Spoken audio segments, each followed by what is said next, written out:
Cross Talk TV podcast. Peace.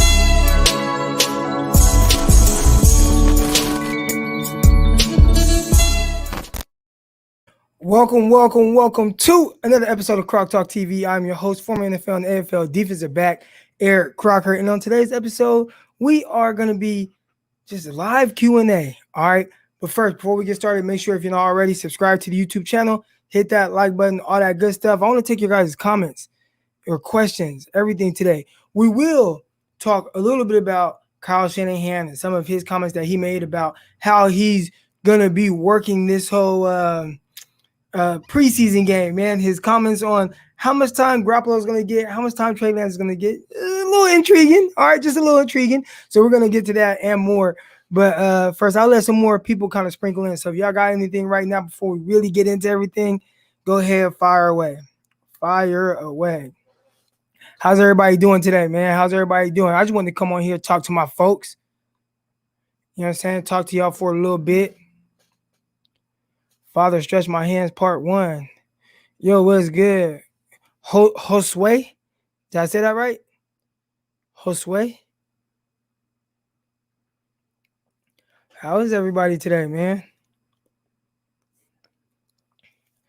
Oh, shit, man. We got 13 people in here, man. Let's get started. And they'll just start piling in here eventually. All right. So, Kyle Shanahan, he comes out and says what his usage is for Jimmy Garoppolo and Trey Lance in the preseason. All right. I got a little bit of concerns. With this. All right. So first, he plans on using Garoppolo for a series. All right. So Garoppolo's going to get in and out. All right. Garoppolo's going to come in for a series against the Kansas City Chiefs and get out. Now, how efficient he looks and stuff like that, that's to be determined. I think that can kind of work either way for him. I would think that, you just want to be as efficient as possible on that drive. You can't go 3 and out if you're Jimmy Garoppolo. You can't go 3 and out. All right, so he's giving him one series. And then after that, you have Trey Lance that's coming in, and they plan to give Trey Lance the rest of the half. Now, obviously, Trey Lance, I want to look at this. I'm trying to get a read on what Shanahan wants to do. Is Shanahan truly saying that he does not want to start Trey Lance?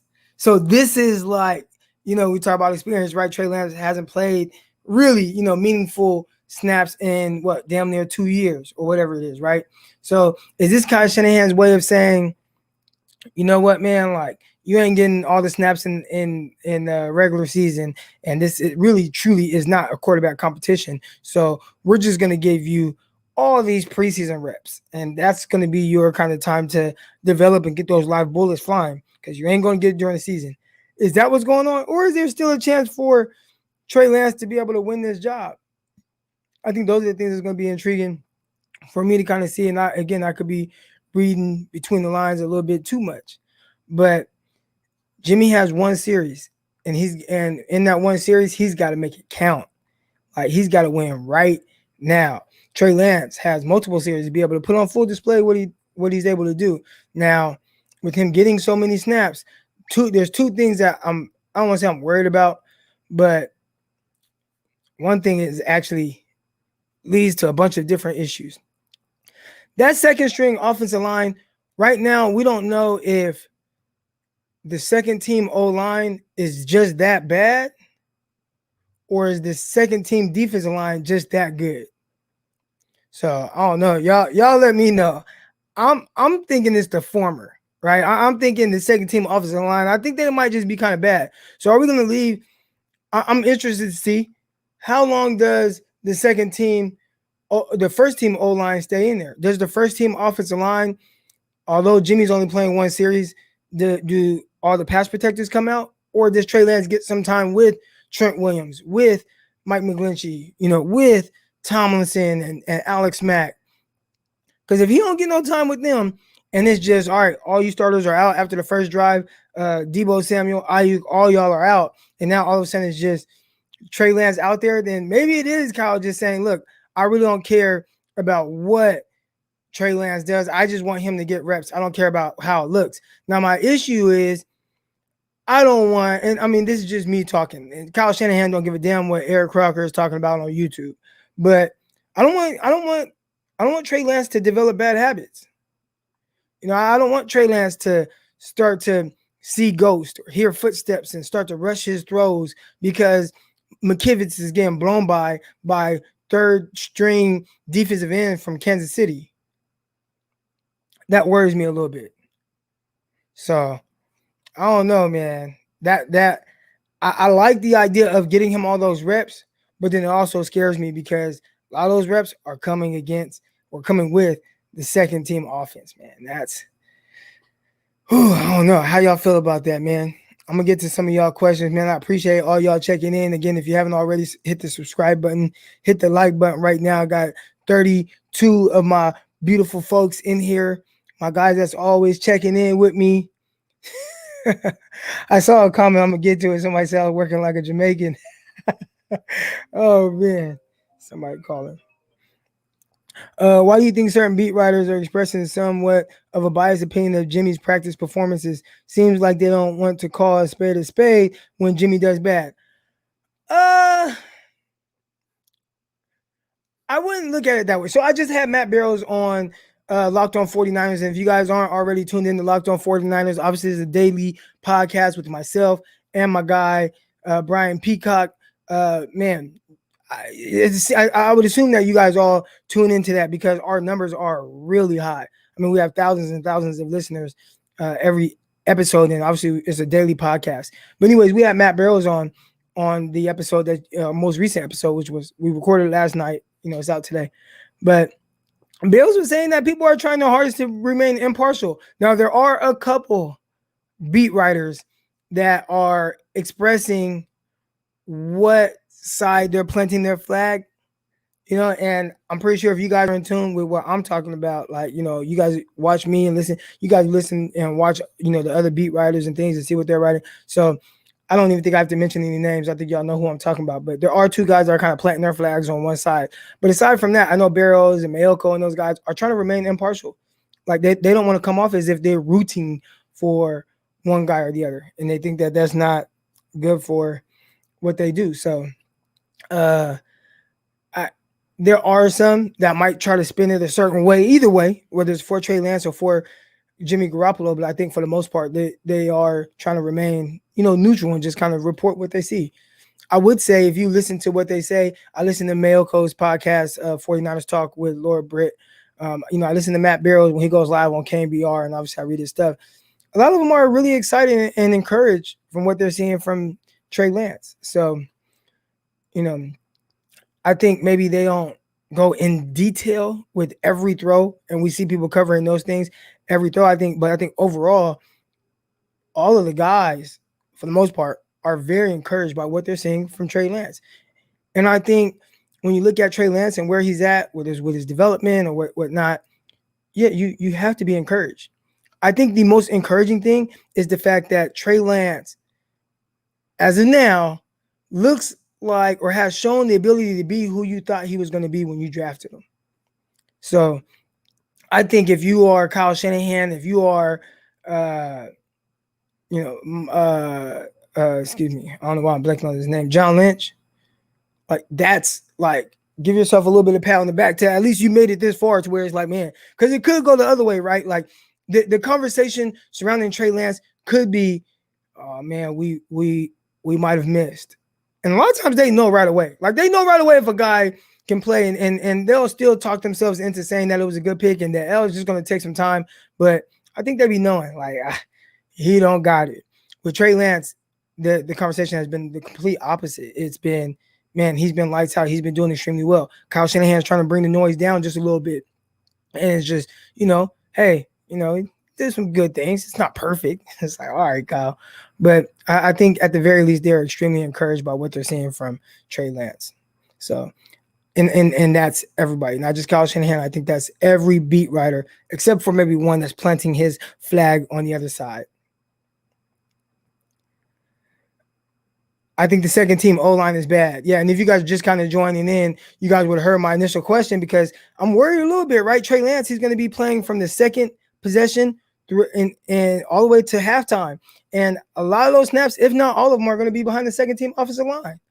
And what's that O-line going to look like? That is scary because right now, I just heard in yesterday's practice, somebody said, or in the last 2 practices before today, they counted 11 sacks given up by that group. You know what I'm saying? Like, that's not good. And that's what he's going to be behind. He's going to be running for his life.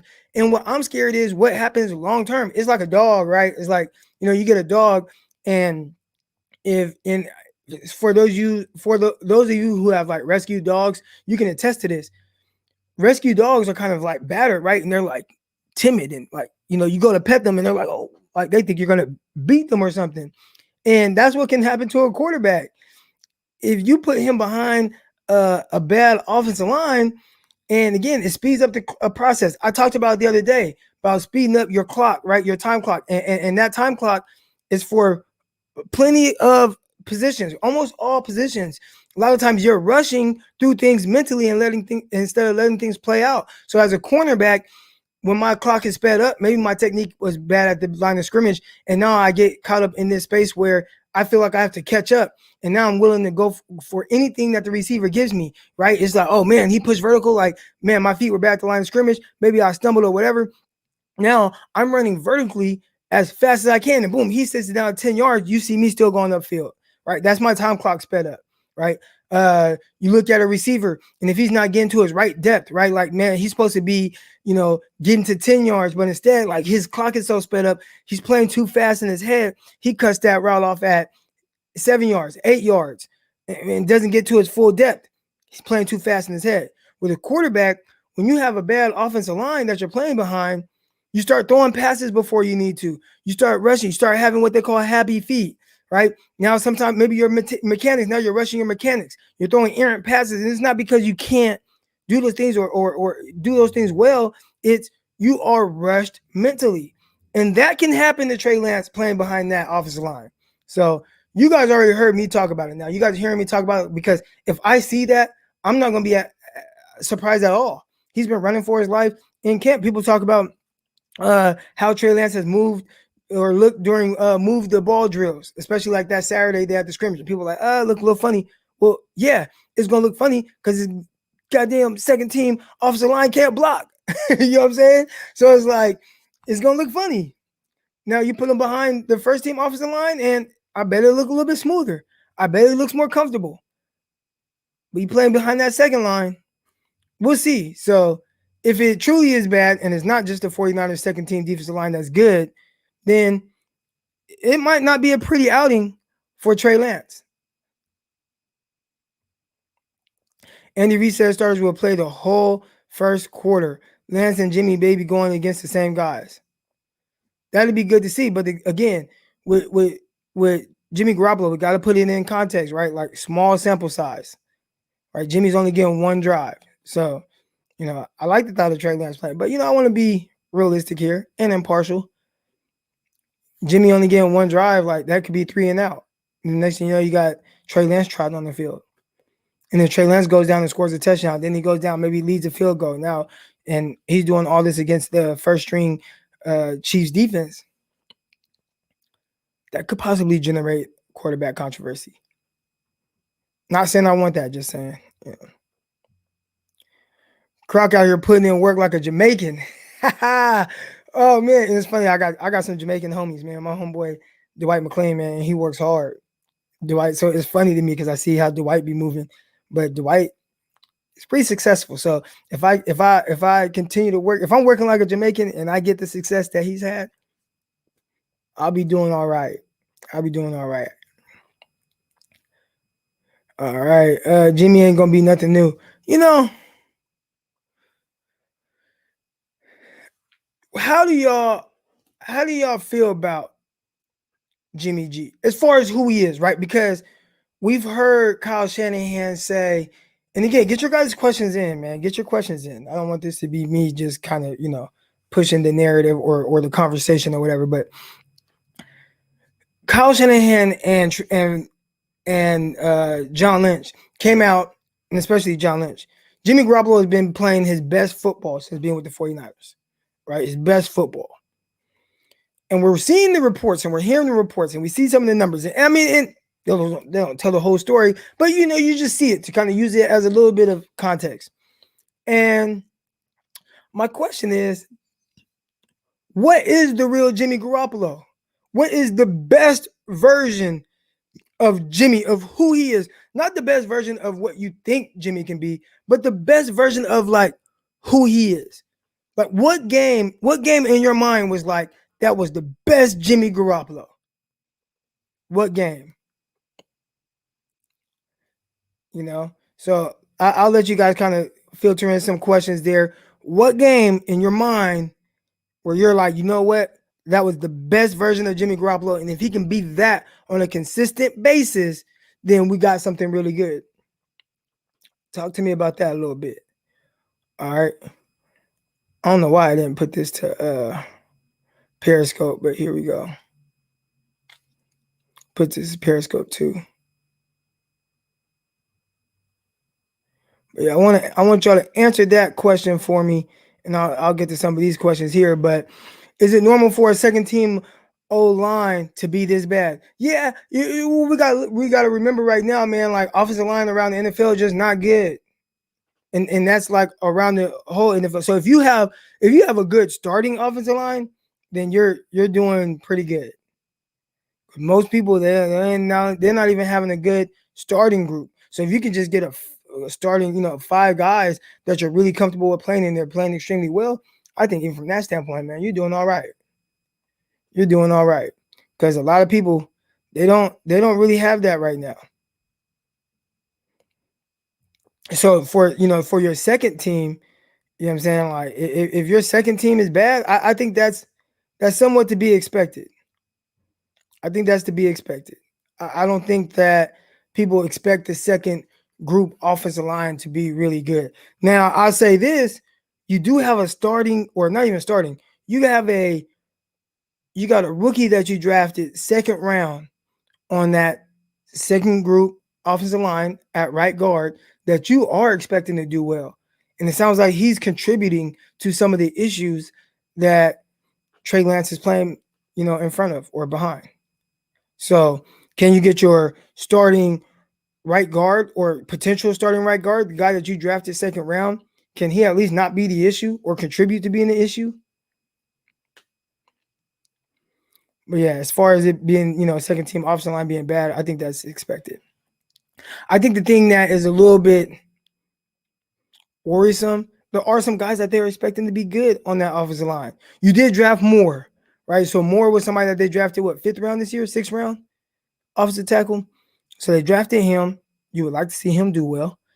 They got Sean Coleman.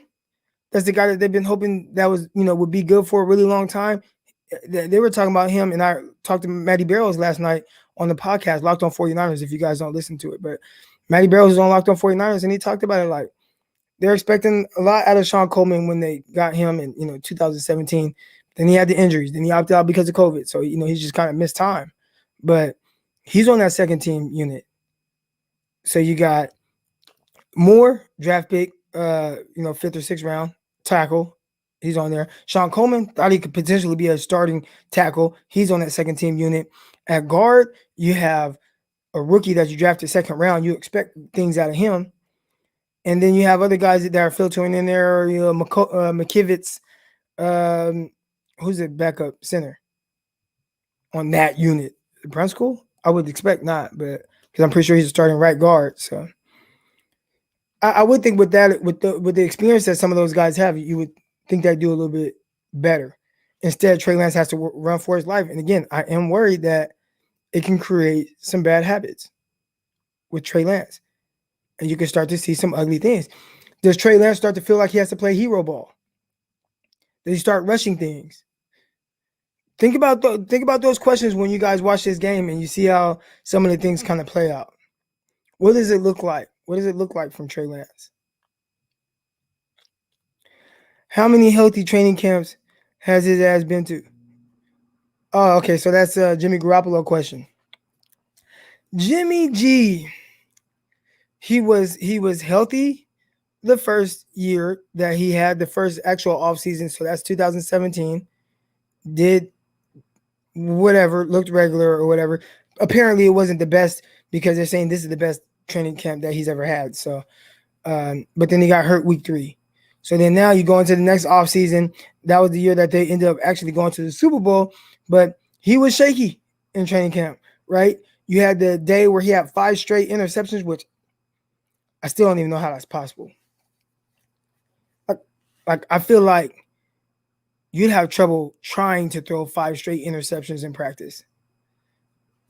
So that's interesting. Now you do have a guy like Zach Wilson come out, and Zach Wilson talking about, he's throwing interceptions because he's trying to see what he can get away with and what not. Like, this is the NFL, is not BYU and who they were playing against, Texas State and North Alabama in those schools. So maybe Jimmy was just trying to see what he can get away with just 5 straight times.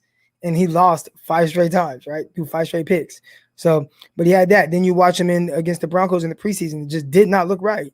Looked like he was trying to keep the leg out of harm's way, And then he, played that whole year, did awesome, went into the next training camp. He was healthy. So I'd say 2 healthy. This is his 3rd healthy offseason with the 49ers. If you want to count that, because he did come into this with a high ankle sprain, which I'd assume he was 100% by the time training camp actually started.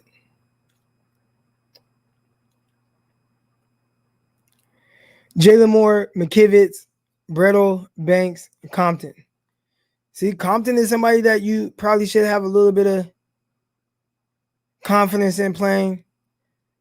The Jake guy, I'm not going to lie. I pay pretty close attention to the 49ers and a lot of their roster moves and things like that, but I ain't never heard of a Jake Brettel, or whoever he is. I've never heard of him. I appreciate you guys filling me in, though. On him, thank you. Yep, same thing. Jay Moore, McKivitz, Banks. What are you guys expecting from Banks? Banks is this is the thing with Banks. If he doesn't do well, there are a lot of 49er fans that are going to compare whatever he's doing to Asante Samuel Jr. and Terrace Marshall. I think those are the 2. I'm going Terrace Marshall because, and if you guys, again, you guys listen to Locked On 49ers, my co-host Brian Peacock, he does his shadow draft thing. And every year he does shadow draft. And you can actually see who he drafted and who the 49ers drafted. If you guys want, we can go through it because I know I have his doc in my DMs. So it's something that's really cool to see, where it's like, yeah, man, like everybody can say like, oh man, we should have took this guy, we should have took that guy, but who would you have taken in the moment? And when the 49ers are on the clock, he makes his pick as to who he would take. Then the 49ers make their pick, and he lines it up. And I actually he has a full Google Doc of who he would have drafted and who the 49ers drafted. So if you guys want me to pull that up and share my screen, I'll pull that up and we could take a look at his screen. But when the 49ers were on the clock, I would have taken Terrace Marshall. That's who I would have taken. Now I'm looking at Terrace Marshall and I'm like, man, he brings a certain element to the offense that the 49ers just don't have. We're talking about 6'3", 200 pounds guy running the 4.3s, solid route runner, can play inside, can play outside. He's a field stretcher. He's a contested catch guy. Like, vertically winning. Like, I just thought that he brought this element. He plays in the slot a lot. Like, he can play inside or outside. And I was just like, man, like, that's who I would get. Now, they went guard, and that's cool. But if it doesn't work out, people are going to look at that pick, and it's going to be like, man, we see the clip of Asante Samuel locking up Keenan Allen. And a lot of my responses were, wow, 49ers drafted Banks instead of this dude. And that's a cornerback. And I think that was the position that a lot of 49er fans wanted at that time. For me, it was either Terrace Marshall or Asante Samuel. Because Asante Samuel was one of my top 5 corners. Or was he 6th? He might have been 6th because I had J.C. Horn, number 1. I had Greg Newsome, number 2. Patrick Surtain, Caleb Farley, Tyson Campbell, and then Asante Samuel Jr. So I would, but I wanted at that spot, I wanted J.C. Horn. Terrace Marshall. I wanted Terrace when they were on the clock, and I was actually live. I was actually live streaming. I'm like, man, I want Terrace Marshall. I hope that's who they get. And they were like, Aaron Banks. And I'm like, what? Then I watched a film on Aaron Banks. Have you ever watched a film on Aaron Banks? Because some of the things that they said about him isn't matching up or aligning with what I saw. Now, again, you guys been following me. I can tell you what I see with receivers. I can tell you what I see with defensive backs and quarterbacks. I think I'm pretty good, at the very least, knowing what I'm seeing. Now, I might not be able to explain their limitations or where they're good. I can't explain those things, but I know what I'm looking at. And I know what I'm looking at with offensive line. And I was watching him, and I see, and this is what a lot of people were saying, straight bully. And I'm not going to be like, I didn't see a bully in Aaron Banks. Like, I didn't see a bully. I saw someone who was hard to get around. Like, you can't try to bull rush him. Don't do that, right? Like, you try to bull rush him, he's just like a big wall. And you're trying to get around that big wall. He was that. Like, he was difficult to get around. But I didn't think that Banks was as good of a mover as they said he was. And I didn't think he fit the profile of what the 49ers had initially kind of wanted from their offensive line from a movement skill standpoint. I felt like, again, if it's right in front of him, he does a really good job. If they got to move left or move right, I saw him one rep instead of sliding with the guy. I wonder if I got those in my DM. No, I think I was texting Brian Peacock. But instead of, there was a defensive line that came off the ball and he like gave him a move, and instead of like sliding his feet and to stay in front of him, he just grabbed him. It was like, nah, man, like, I'm just gonna grab you. I'm not even gonna worry about whatever you think you're doing or whatever. Like, I know I can't mirror match your movement skills, so I'm gonna grab you. I saw some when they had asked him to pull. Oh, 1 second, y'all.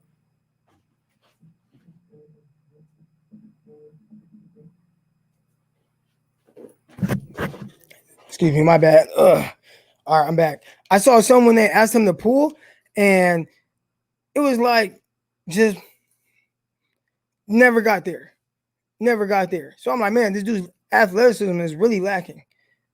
But then they were like, well, he's super big, but he moves extremely well. And I'm like, where? I didn't see it on film. But again, I'm not like a pure offensive line guy. Again, I thought he was more of a guy, and even with how he finished, like, because we straight bully, right? Even with how he finished, I didn't think it was as nasty as, like, the 49ers drafted him, and then shortly after that, the Ohio State center or guard got drafted, right? And he was teeing off on people. I mean, it looked nasty. I mean, just boom, boom, teeing off. And I'm like, damn, like, that's what I was expecting the 49ers guy to look like, the way they were talking about him. I'm not trying to talk bad about Banks. I didn't quite understand the pick. I understand the pick from the standpoint of, all right, we want to get big, strong in the trenches, and maybe not get guys that get pushed back into our quarterback's lap, like what we saw in the Super Bowl. All right. But from a movement skill standpoint, it wasn't something that made a ton of sense to me. And I don't want to be getting on Banks. We'll see. And we're going to see this weekend. We're going to see Saturday. John, man, I appreciate the contribution. I appreciate the super chat. Let's go. Check my guy's channel has grown quick. Congratulations. I appreciate it, man. Real quick question. Is it necessary for Banks to stand out right now? I feel like he has little time to grow. There is something they saw and they were smoking. Or it had to be something they saw or they were smoking. So at the end of the day, he is a rookie. Like, I'm being hard on him from the evaluation standpoint of somebody that, like, the way they were talking about him is someone that moves extremely well, even though he's big, and he's just like, and I didn't quite see that. Not to the extent of me passing on Terrace Marshall, which I know exactly what he does very well and exactly how he can fit into this offense and the different things that he can do to make the 49ers offense even more multidimensional. Or how Asante Samuel Jr. could have helped the 49ers with his versatility. I know he could play outside, know he could play in the slot, know he could line up man to man. He's scrappy, he's forcing turnovers, he can play against big guys, small guys. Like, I know what those guys are, but I'm watching Banks and I'm like, ooh, there's some projection there. because I think a lot of what they want him to be, I don't think he's that right now. I think he's probably going to have to slim down a little bit. Matter of fact, somebody check and see if they've asked him to slim down. Because I bet that he doesn't move as well as they would like, but they think maybe we can get him to do that. So I don't know. We're not going to know exactly who he's going to be maybe for a year or two, right? Maybe they expect this transition period from him because maybe from a technical standpoint, there's some things that to fix. The tough thing is he was at Notre Dame, and Notre Dame has been known to really develop offensive linemen and teach them good techniques and have them doing really good things. And a lot of those Notre Dame guys are coming in NFL ready, and they kind of are who they are, right? Like, think of Mike McGlinchey. Mike McGlinchey is who he is. He's coming to the league, and he's been a terrific run blocker. He still is that. And there's a lot of people that want to say that Mike McGlinchey is a bust. Obviously, he was a 9th overall pick, but I think for what they wanted him, right? Like when it was like, okay, we're going to draft Mike McGlinchey. We know he does these things well. We'll see if we can improve on some of the other things. He is doing well what they thought he would do well, and that's run block. He's an elite run blocker for the most part. He's an elite run blocker, and he's good in space.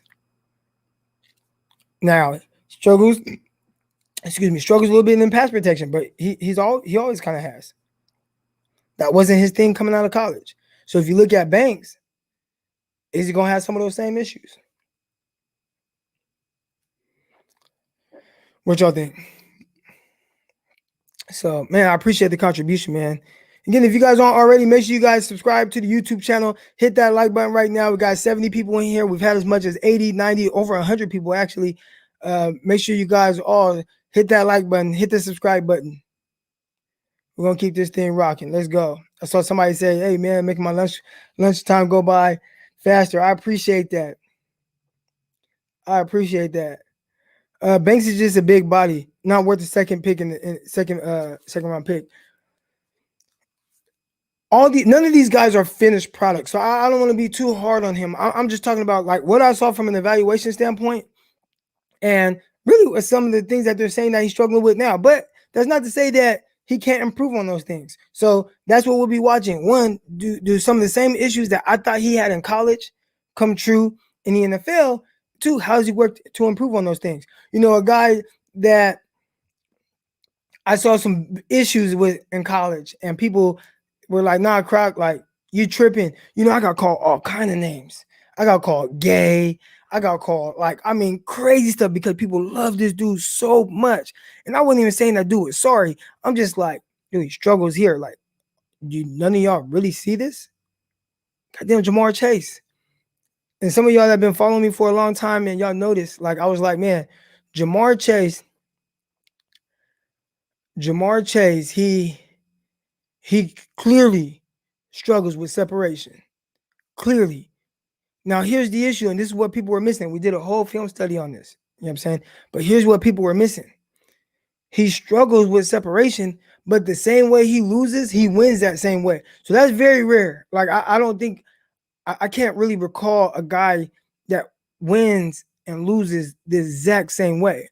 So the issue is what people have in their minds when they watch him and they see him go up for those contested catches and they see him bully guys, it's like, oh man, well, no, he plays through contact well. And it's like, well, yeah, y'all say that when he wins, but y'all don't see that he's losing half the reps that same way.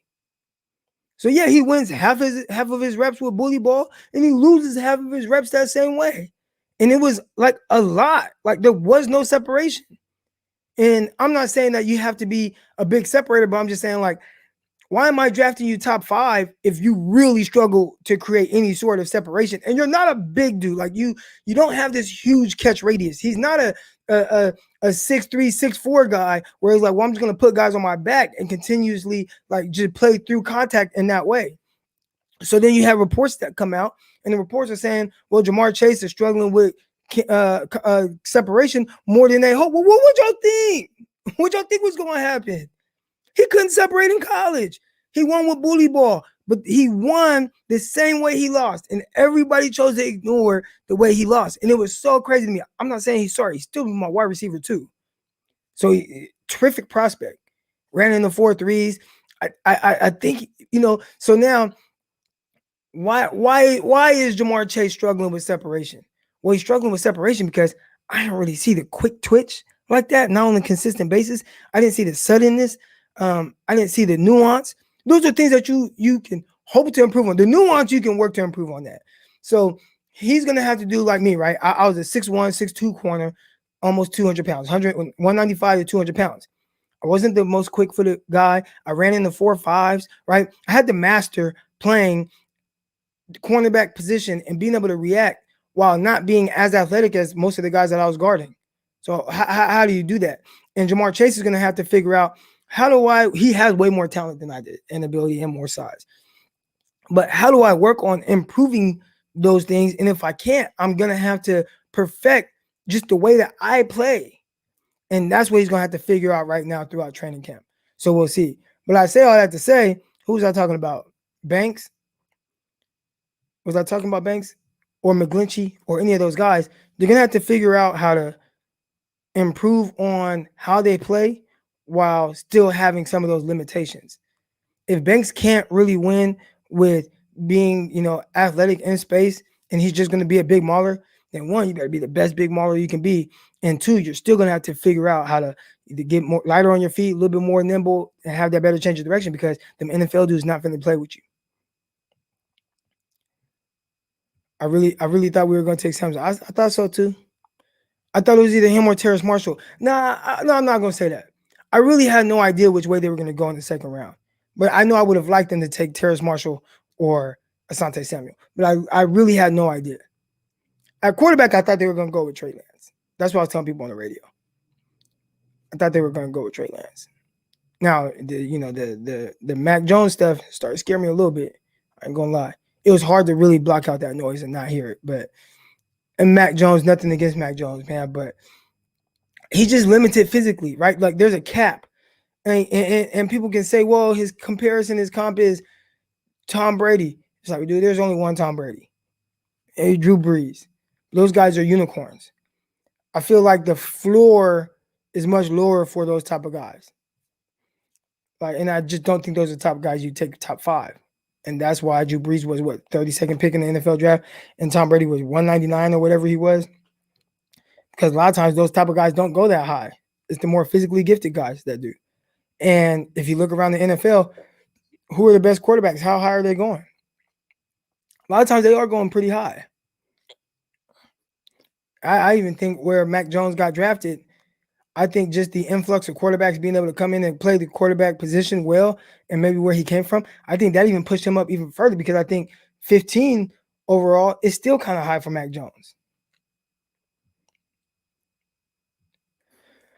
Earlier, I asked a question. I said, what is the best version of Jimmy Garoppolo? Right? And what I meant by that is like when you think of Jimmy Garoppolo and you hear Kyle Shanahan, those guys say like, this is the best we've seen from Garoppolo and how he looks. I asked a question earlier. What is the best version of Jimmy? Not the best version of what you think he could possibly be, like Tom Brady, right? Quick release, just as far as what his skill set will allow him to be. But what is the best version of him? And I have an answer here. Best version of Jimmy is 2019 Saints game. The truest version of Jimmy is 2019 Panthers game. Defense and run carried him to victory. The score is 51-13. Here's Jimmy's stat line: 18-22, 175, 2 touchdowns, 1 interception. I think that's an amazing answer, and I think that's 100% correct. I think that's 100%. And there was another game too, and that I'll throw in there. That is it was a very weird game, so people never really look at that as a really good game from Jimmy Garoppolo. But the Steelers game, I thought that was maybe one of the sharpest games that I'd seen from Jimmy Garoppolo, but it was really weird. You had multiple fumbles. You had the 2 interceptions that went off the hands of your guys, right? Brady dropped one that ended up getting picked off by TJ Watt. Dante Pettis had one go off his hands that got picked off by Minka Fitzpatrick. So he had 2 interceptions in that game, but I think he was extremely efficient. He threw some drive throws down the field, one to George Kittle, another one to Kyle Juszczyk. I thought Jimmy was really good in that game. I thought he was sharp. I always tell people, I think that was one of the best games I've seen from Jimmy Garoppolo. And I think that's who he is. I don't think that Jimmy, and again, that's like the best version of him. I do agree with you that who Jimmy is is more so that game against the Panthers, is more so that game was week 17 or whatever against the Seattle Seahawks when the 49ers won up there. It was like 18 for 22, just like this. Like, I think that is him. Like, as some, like, and when we say that's him, like, that's the kind of the best consistent version of Jimmy Garoppolo that you're going to get. Like, if you could say, like, hey, we want you to play at your best within what you're capable of doing, it would be those games where a lot isn't on his shoulders. The run game is clicking, things like that. He's gonna kind of need that. I don't think he's somebody that you can really consistently count on to carry you. He has played a couple games like that. We talk about the Saints game right there, where it's a little that game he was sharp over the middle, but even then, if you look at kind of how he was, I think from a statistical standpoint, he was better in that Saints game. He had some sharp throws. He came out the gate, throwing some timing throws over the middle. One to Sanders, one to Deebo Samuels, had some nice, good catch and runs. 49ers also came with the end around. You had the Sanders touchdown pass to Mostert. There was you had the underthrown deep ball that Manuel Sanders pulled the DB down, caught it, and trotted into the end zone. So there were some interesting things that went on in that game. But I would say that might be the best version of Jimmy G. And even then, to me, it still looked a little funny. Like I don't even want to compare him to like great quarterbacks, but there are sometimes you see guys put on these performances. I watched Justin Herbert last year in some games, and you can see that, the game isn't like, fully slowed down, but you just watch how he plays and the things he's able to do. Even after watching Jimmy G, and you can watch maybe Jimmy's best game and still watch a game of Justin Herbert that's not his best, and you can say, damn, I wish my quarterback did that. I think that's what 49ers got in Trey Lance.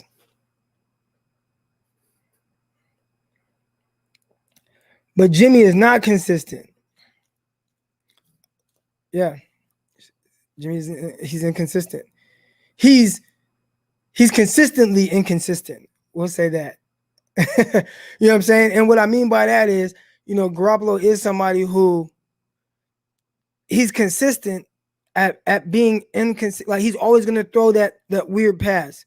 There's going to be that kind of boneheaded play, kind of real Tony Romo-ish, right? Like, there's always going to be like that kind of weird play. I think one thing that Jimmy does extremely well, though, his game, I don't want to say his game management, but his situational football is pretty good.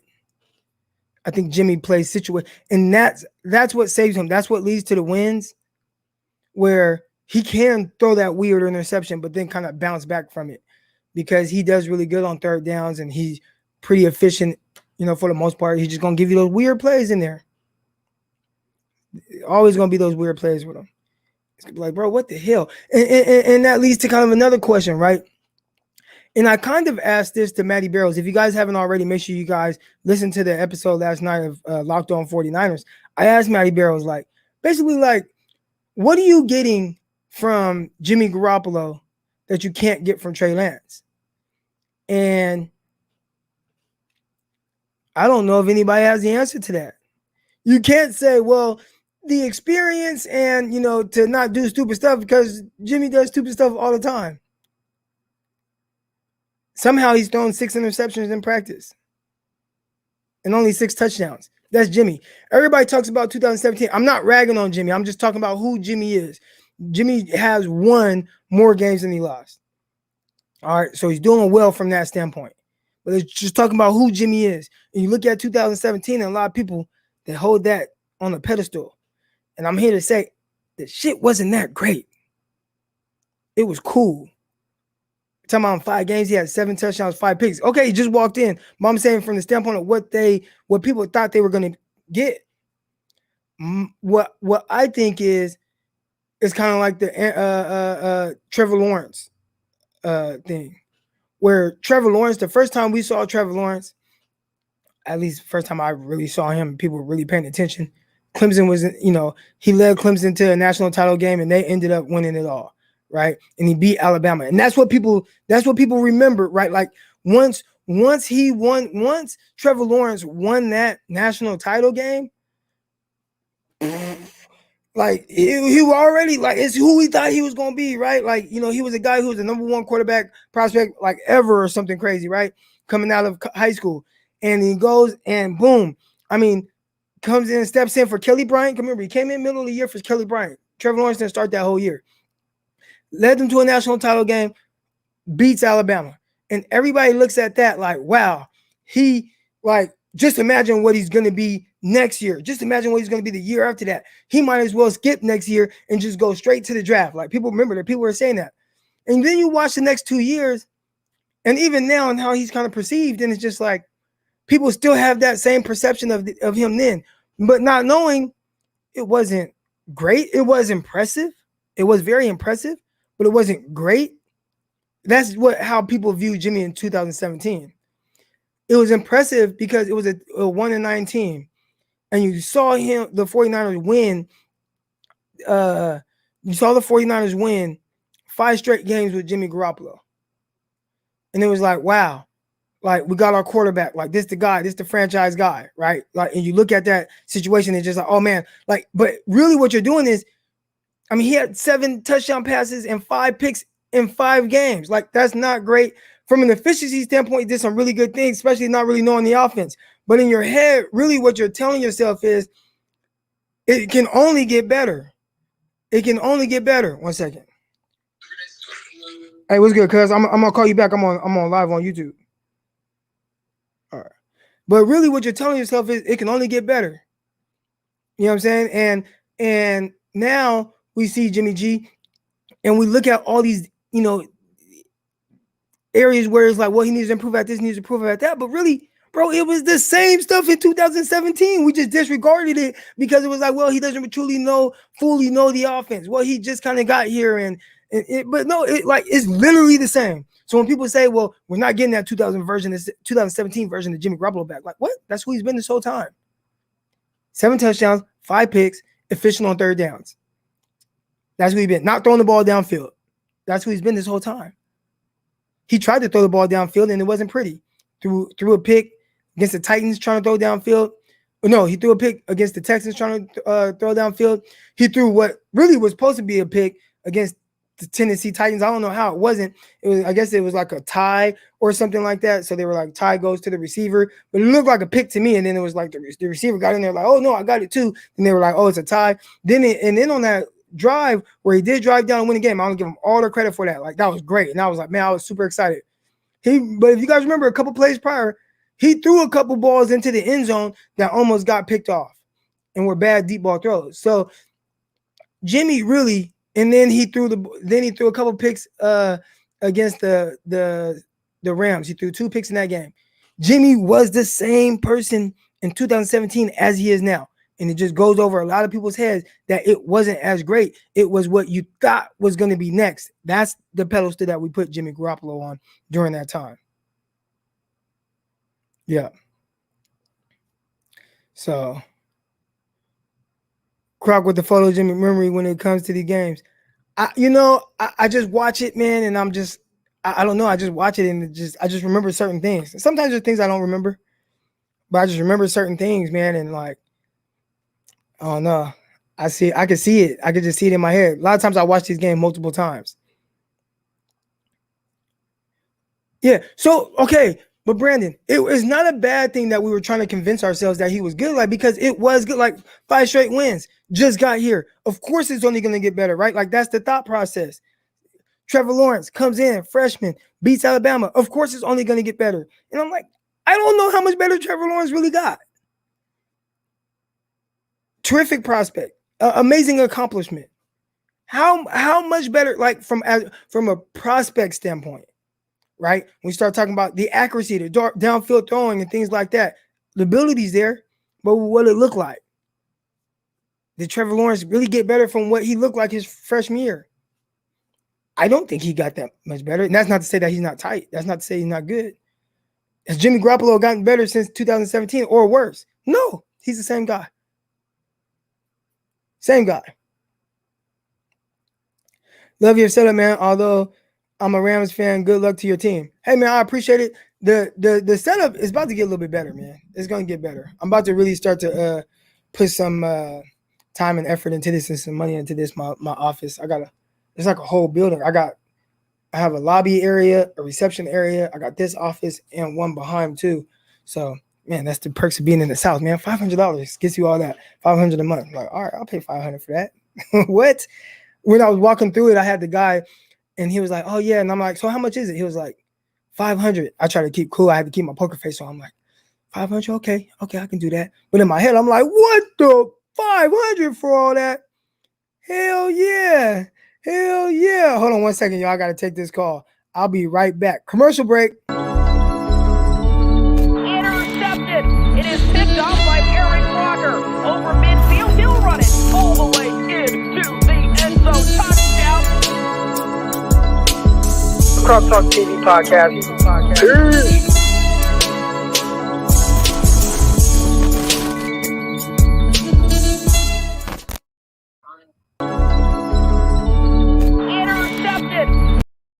All right, I'm back, y'all. Sorry about that. A little brief commercial break.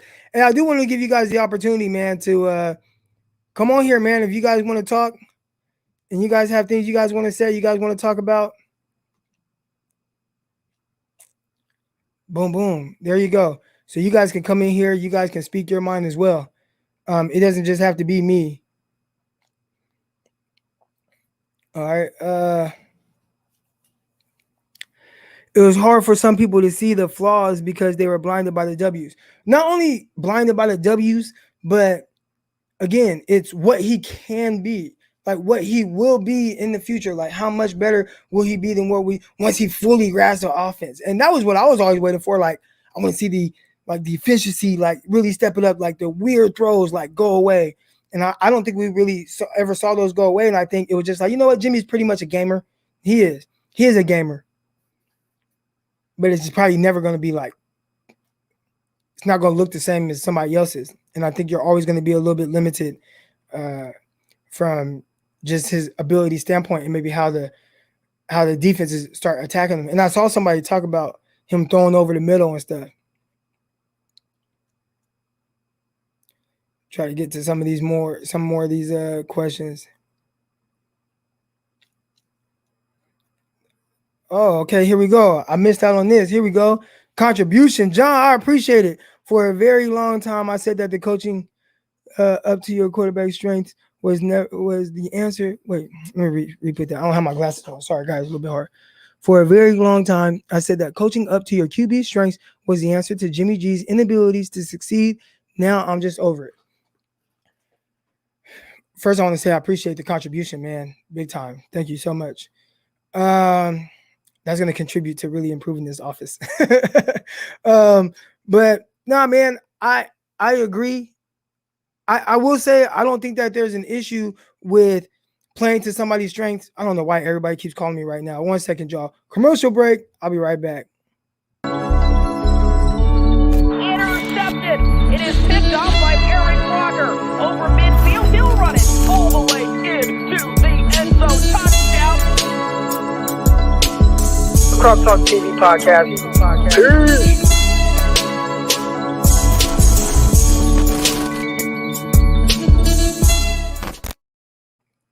All right, I'm back. Sorry, guys. My son asking me about a damn back plate that he wants to get for his shoulder pads. All right, but yeah, I think that playing to your quarterback strength, there's nothing wrong with that, right? Like, because even with the 49ers right now, you got to play to Jimmy's strengths. You got to play to Trey Lance's strengths and kind of, work to eliminate his weaknesses. But I think the goal is to try to get somebody that doesn't condense everything that you want to do, right? Like even within playing to somebody's strengths is like, damn, like, can I still open things up? And I think with Trey Lance, right? Like I think at the very least, we know with Trey Lance, he can attack every level of the field and then give you another added element with his legs. With Jimmy Garoppolo, he can't. Now, do you lose some efficiency, right? Do you lose some efficiency? And that's what the 49ers have to figure out. That's what the 49ers have to really get down with Trey Lance. Maybe they find out in this preseason game with him playing damn near a whole half that, you know what? He's a lot more efficient than we thought he would be. Then okay, now how do we build on that? And eventually, if they do that, then it's Trey Lance's job. but maybe they're just not there with Trey Lance yet, right? The efficiency standpoint of it. On top of understanding, like, where I also said that Jimmy Garoppolo excels, and that is his situational football. But yeah, always play to somebody's strengths for sure. I agree. I bet it's hot as hell in Arkansas. It is. It's not like crazy hot, but it's humid too. So if I had to guess right now, I'd say it's about 85. Let me see. I'm gonna look right now. I'd say it's about 85 degrees and humid. All right. So let's see. We got let's pull it up. I don't know why we talking about the weather. I know we're supposed to be talking about 49ers, but let's see. 97 degrees. I said 85. So it's 97 degrees. How do I see there is a heat advisory warning, so I'm pretty sure the humidity is pretty bad. I'd assume. Oh, here's the humidity, 44%. Is that bad? It feels like it's 106 degrees. So feels like it's 106 degrees, 44% humidity. So I don't know. I'm just kind of used to it now. It's kind of whatever. All right. Hey, if you guys aren't already, make sure you guys subscribe to the YouTube channel. Hit the like button. Underdog Fantasy. If you haven't already, download the app. You know what I'm saying? Look out for your boy. $10 deposit gets you another $25 thrown into your account. So Underdog Fantasy, make sure y'all go check that out right now. Amazing app. Amazing app. All kind of cool stuff. Not just football fantasy, football, basketball, baseball, prop bets, all that great stuff. All right, all that great stuff. Do we lose efficiency? That's a great question. We don't know. I don't think we truly know the answer to that.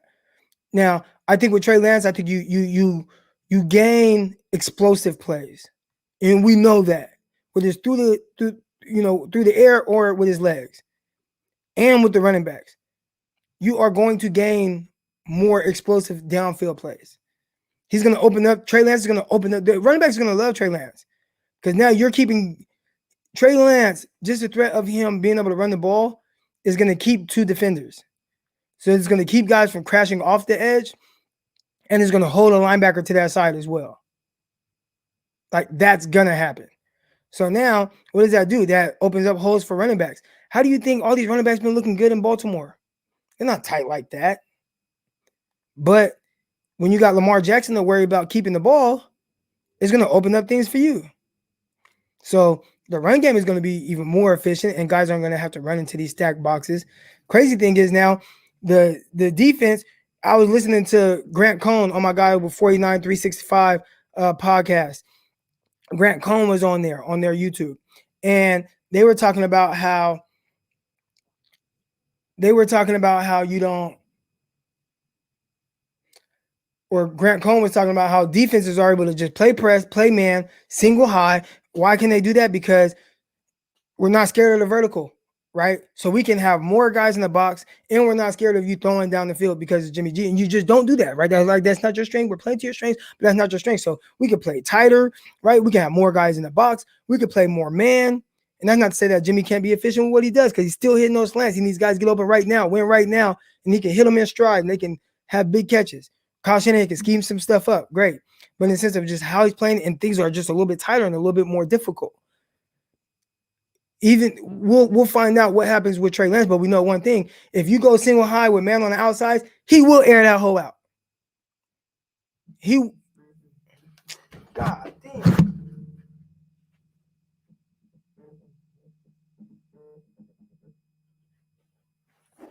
Sorry, y'all. Another phone call. I stream off my other phone. But anyways, we know with Trey Lance, he will air that hole out. So if we go single high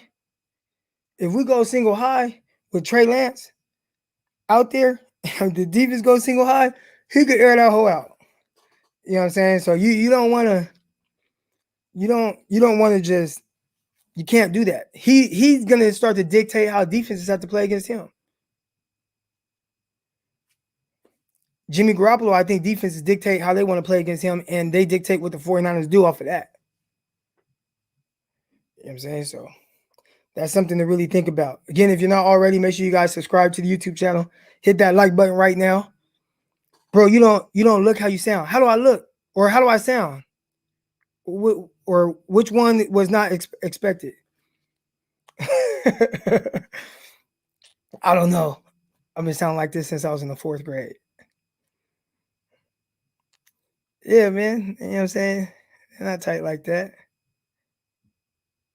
How do you watch 49ers game from the East Coast without DirecTV? There's little apps you can use. I usually have that you can still get Sunday ticket. You can still get Sunday ticket. So you get that, you're good. You get all the games. I think we pay $20 a month for Sunday ticket, and obviously there's only like 4 months or 5 months of NFL football, so we get every game. So that's what we do, and we don't even have DirecTV. But my wife is in nursing school. DirecTV, you can get just Sunday ticket without having DirecTV, and then if you're in school or something like that, you just put in your school information or whatever, and you'll get your little school discount. So my wife, who's in finishing up RN school, she got a nice little discount. So we only pay like 20, $15 a month or something crazy like that. It's dumbass cheap. Again, I appreciate everybody that's in here. If you aren't already, subscribe to the YouTube channel, hit that like button. Croc, do you feel like they figured Jimmy out with crowd in the box? I mean, I think at some point all defensive coordinators, coaching staffs, like they're gonna adjust to you. Then you got to figure out, like, can you adjust to the adjustment? You know what I'm saying? And we have Kyle Shanahan. Like, Kyle Shanahan's gonna do that. Kyle's gonna stay a step ahead. Like, even drafting Trey Lance, when everybody thought, oh, Mac Jones, he fits what Kyle wants to do. Mac Jones fits what Kyle wants to do. Pro star, pro ready, get the ball out, efficient, throw the football, all that. And what they're doing is they're staying like in the past, right? Like, you know what I'm saying? Like, or they're assuming like that's what Kyle Shanahan wants. But they're thinking just one mindset and not really thinking and seeing the bigger picture of what maybe Kyle, how he wants to expand on his stuff. So I say that to say, you can probably figure out maybe what a guy wants to do with somebody, but then what's the adjustment to that? And I think when you do, look at what Kyle has done with getting Trey Lance, he is adjusting to the adjustment. Okay, y'all want to adjust and do all these. Okay, you want to play tight to the box because you think that's how you're going to stop my offense, and you guys think I want this certain type of quarterback. Okay, well, I'm going to go and get the complete opposite style of quarterback, and we're going to air that hole out.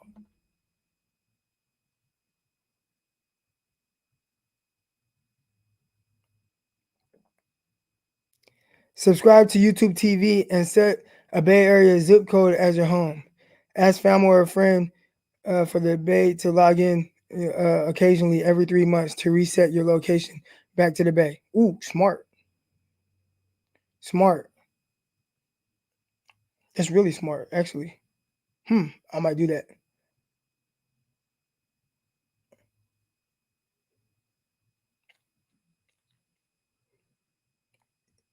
Grant C is killing Jimmy right now. Is he? Is Grant live? I've been having y'all, holding y'all on here, holding y'all hostage for a year. I mean, a year, an hour. When we getting the air that whole out merchandise? All right, so this one we getting the air that whole out merchandise. One, when Trey Lance takes over as starter, we're gonna get this stuff going. All right, but two, I guess I can announce it. I mean, because y'all my peoples and everybody that's in here, y'all typically rock with me. You know what I'm saying? If you aren't typically rocking with me and you are new, make sure you hit that subscribe button, hit that like button right now. You know what I'm saying? Got over 90 people in here watching. All right, but I'm actually turning this into a network. All right. Oh, hold on. Gotta salute from the 209 Merced. What's happening? Yes, sir. Yes, sir. From the 209. I salute you for being from the 9. You feel me? But there's only one true 209. And you know what that is. But that's dope, man. From the 209. Sermon the True number 2. I think he might be a number 1. Really, he reminds me a lot. Like, there's some like Arian Foster aspect to the way that he runs, where maybe he's not like a big home run hitter, but just the way he moves in space and he kind of glides and he bounces off tackles and he does those things. It reminds me a little bit of reminds me a little Arian Foster, man. He got a little bit Arian Foster to the way that he runs. I think that's a good thing.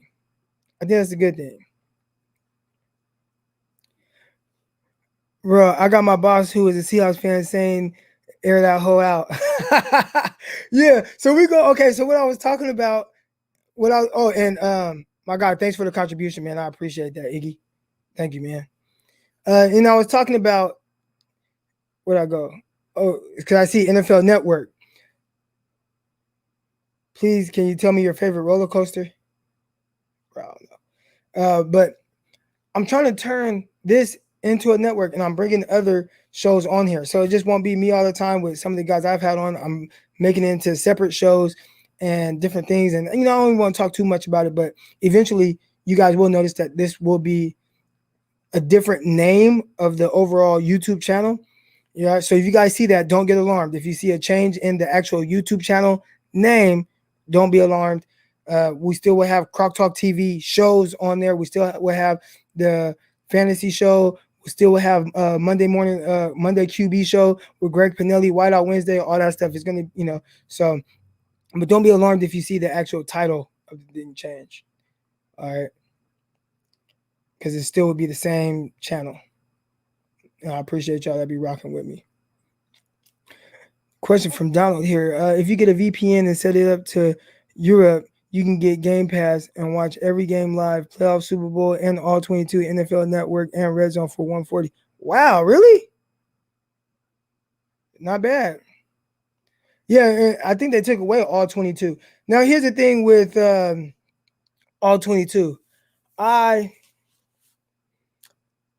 watch all 22, and I'll definitely watch it and break down some film with y'all and stuff like that. There are a lot of people outraged about the NFL kind of taking all 22 away right now from the USA. A lot of what I do and what I show y'all is kind of more close up, right? We want to watch like the battle between the wide receivers and defensive backs. And this page is a little bit more centered around that, at least in theory. And, those are the things that I really want to look at. So I can look at a live game or, a rerun of a game and still see that matchup on a play and be able to break things down and take things from that. So the all 22 isn't as pivotal for me, but I guess there's some people that like they really need that. I watched the game in the NFL Network, real 209. Yeah, so Stockton is the real 209. Not to say, Merced, it's out there, and I like that Merced represents. 49ers got Nate Sudfeld. He from Modesto. Like, that's a 209. Like, he from the 209, but we know, like, real 209. Croc, did you play Pop Warner ball? I did, but only 1 year. I played for the North Stockton Bengals. So I played 1 year North Stockton Bengals. I played with some heavy hitters too. We had some good dudes. I was not a starter in that 1 year that I played. My dog Billy Smith, he was getting off. We had Jeff Johnson, CJ Gray. Man, we had Donald Rogers. We had some good dudes on that team. My boy Trayvon Harrell, who we had some hitters. Heavy hitters, some dudes that was really good. Favorite roller coaster answer? Drop Zone. I don't know. Drop Zone.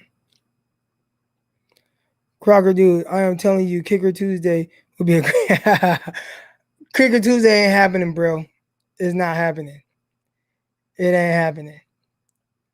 But man, you guys have any closing comments, anything y'all want to talk about? Again, initially we came on here and we were talking about Kyle Shanahan and how he's kind of setting up the preseason. You got Jimmy Garoppolo, one drive. You got Trey Lance. He's going to get the rest of the half. He's going to get plenty of reps. Will that rest of the half develop bad habits? Trey Lance playing behind a bad offensive line. Again, we don't want to speed up his time clock. That's something to look for.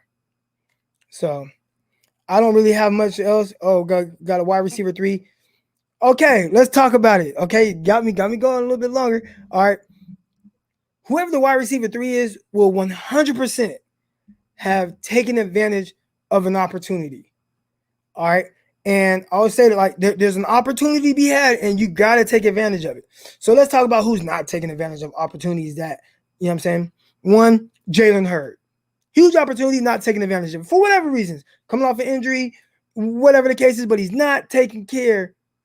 He's not taking advantage of that opportunity at hand to really solidify him as that guy with Ayuk and Debo. Imagine that. Imagine if Jalen Hurd had taken advantage of this, and you look at it like, wow, we got the 6'5", 225-pound receiver out there with Debo and Ayuk. Come on, man. How nasty would that be? But you ain't taking advantage of the opportunity for whatever reasons, hurt or whatever. All right. On the defensive side of the ball, we have Emmanuel Mosley out for over a week. And you had two rookies out there, Lenore and Ambry Thomas. And I get it. They're rookies. It's tough. Transition. I get it. I've been there. But at the end of the day, you got a legit opportunity. You come up, you show out, and you be that guy that you feel like you are in your head. Now, you're potentially the starter. Not happening. It's not happening. They didn't take advantage of the opportunity. But I'll tell you who is taking advantage of the opportunity. Trent Sherfield. He's taking advantage of the opportunity. I don't even think that I'd say when they made the depth chart going into training camp or whatever, Sherfield was probably at the bottom with other guys like Travis Benjamin, Watkins, the kid that from was it UAB? Where's Watkins from? Like Sherfield was down there with them. But what happens is, oh, Debo, you're out for a day, a little growing thing. All right, let me come in here and get these catches. Over the middle, deep, fade, dunking on people, attitude. Like, all right, hey, and you know what, coach? Whatever you need me to do on special teams, I'm going to do that too. I'm going to take full advantage of the opportunity. That's what Sherfield did. So will Sherfield be the wide receiver 3, man? I don't know. Sometimes we hear about guys having these really good preseason training camp practices and nothing really comes from it. But I don't know, this feels a little different. This feels like a guy that's really genuinely taking advantage of opportunity. Now, maybe Sherfield doing all this and balling, it might not be something that has him on the field consistently, right? He might not be the wide receiver 3. Maybe it's Mohamed Sanu. But what it is going to do, it's going to make the team. And I think like that's big for like if you're Sherfield, like that's big. Like that's what you want. It's like, man, at the very least, I'm making this roster. And that's something that's going to be really cool for him. So again, taking advantage of the opportunity. Sherfield has definitely done that. Again, he was brought in, and I'm not saying that he never has a chance. People say camp body. I'm not going to say he's a camp body. I'll say he had a slim chance at making the roster, though. And he has turned that slim chance into a high chance. Now, just continue to do whatever you're doing. Keep doing that. And you're going to make this team. They talk about him possibly being the best gunner as well. So, you're good on special teams, and you're doing what you're doing as a receiver. The receiver stuff is added bonus. Special teams is what they really want. So, will he be the wide receiver 3? I don't know. But he's definitely going to be out there. That's for sure. Definitely. How many snaps do you think Trey and Jimmy will get Saturday? Thinking about game 2. Saturday. So again, Kyle talked about it a little bit, Kev. Jimmy is getting one possession. So if that one possession is a 3 and out, then he got 3 plays. Now, if that one possession is a touchdown, then he got as many plays as it took to get that touchdown. And then Trey Lance is getting the rest of the half. So Jimmy is one drive, Trey, rest of the half. That's the plan. Now, let's say Trey Lance comes out and he just scores a touchdown. They might take him out. If Trey just goes down and scores, boom, boom, scores again, boom, boom, they might take him out. They might say, yeah, we're kind of seeing enough. And we don't want to get this hype train already. It's already kind of out of control, but they don't want it to go up too much more. Let's see, what's up with Tart? Clinton Diggs coming for it. Again, you got to take advantage of the opportunity, right? So Clinton Diggs has that opportunity to try to take advantage of it. It's up to him. They brought you in. Maybe you have a limited chance of making this roster. But there's a chance. And it's all going to depend on what you do. He come out there and he just make plays and he pick up what they're trying to do and he can contribute on special teams. You can make the roster. It's going to be him. Jefferson, it sounds like he has a groin injury. So That's Jefferson's opportunity. I don't know. Don't sound like Jefferson's really taking advantage of the opportunity at hand. So Clinton Dix, you're up. What are you going to do with it? I'll tell you who is taking advantage of this timeout with the guys, and that is Hufanga. Talanoa Hufanga. Sounds like he is, and I was not high on Hufanga. Thought he was very limited athletically. Thought he was a tweener. Wasn't sure if he was a linebacker, if he was a safety. He tested as a safety pretty much, that size, but he played more of a linebacker. Then people were talking about him being kind of a Sam backer. So I'm like, what is he? I don't know. If he's Sam backer, is he too small? Is he tested as a safety, which he got smaller, like down to like 6'1", 200 pounds. Still ran like 4.61. Okay, that's solid. Okay, safety. But if they plan on playing you in the box, are you going to put on that weight, add 15 pounds? Then what are you athletically? Are you a 4.75 guy? So I was like, man, he's just kind of a tweener, but it sounds like he's doing very well. Had an amazing pick yesterday from what everybody's saying. He's surprising. Taking advantage of the opportunity. That's what training camp is about. I'm going on Saturday. Is Trey going to play with the backup receivers and O-line? I'd assume yes. I don't think they're going to keep Ayuk and Debo out there too long, especially two guys who, I mean, last year they went into week 1. They both didn't play because they were hurt. So I don't think they're going to have them out there too long. And I expect the O-line. He might get one drive with the first-team O-line. Maybe they take out Trent Williams. But if I'm Kyle, I want to give my guy a fair chance. I got to see him at least one drive with the ones. I got to. So at least give him 2 drives. I want 2 drives with the ones, receivers and O-line. Yo, Croc, do you know the injury? Wait, remember I don't got my glasses on. Yo, Croc, you know that injury better than any of us playing. That injury requires a lot of rest. Athletes don't have the luxury of resting, so that joint never heals. Yeah, okay. Which injury are you talking about, John? Which injury? Because, I've been talking about so much stuff, I forgot. I'm going on Saturday. I saw that one. Sherfield looks like our boy, Lavelle Hawkins. Yeah, Lavelle, that's my dog, man. Lavelle, that's my dog. You see, I got the E-House shirt. Lavelle got me to go over there and coach. All right, y'all, man. I appreciate it, man. Y'all been rocking with me, all 90 of y'all. Again, if you haven't already, make sure you guys subscribe to the YouTube channel. All right, hit that like button if you haven't already. You know what I'm saying? All that good stuff. I appreciate everybody that's in here. If you haven't already, make sure you guys download Underdog Fantasy app. Underdog Fantasy app. I'm telling you, it's so dope of an app. Promo code Crocky, they're going to throw an additional $25 into your account. You deposit at least $10. They got all kind of wagers, all kind of things, man. It's not just a fantasy football, basketball, baseball app. I mean, you get prop bets, all type of stuff. I mean, pick'ems. It's so dope. So make sure you guys, Underdog Fantasy, I'm telling you, you won't regret it. All right. So until next time, I appreciate y'all rocking with me. Let's get it. I'm out. Peace. Intercepted. It is picked off by Aaron Crocker. Over midfield, he'll run it all the way into the end zone. Touchdown. Croc Talk TV podcast.